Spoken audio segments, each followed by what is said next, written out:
غير البيضة، فهنحط بيضة وهنحط رشة فانيليا.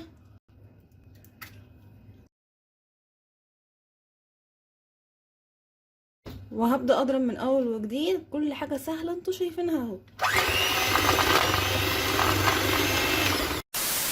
افهموا الطريقة لوحديكم.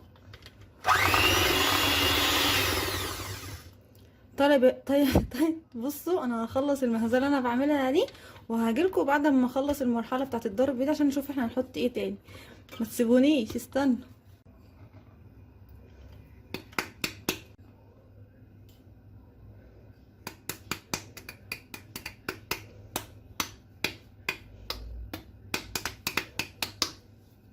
دلوقتي بقى هبدا اضرب تاني. في ناس بتحط بيكنج باودر على الباستا فلورا، بس انا ما بحبش احط عليها بيكنج باودر علشان ما تبقاش منفوشه، انا عايزاها زي البسكوت تكون ناشفه وتكون رفيعه. هبدا دلوقتي برضو هضرب، برضو مرحله ضرب سهله قوي، ما بتوسخش اي حاجه حوالينا، كل حاجه بتبقى نظيفه.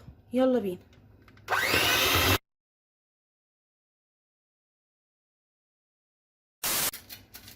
طبعا انا هو عملت اهو الباستا فلورا واتعمل باسهل ما يمكن. دلوقتي انا هبدا افردها في الصينيه اللي انا اشتريتها، وهقول لكم الصينيه حلوه ولا وحشه، كل حاجه تمام.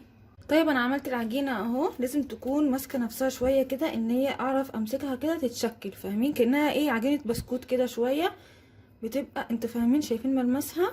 هو ده ملمسها.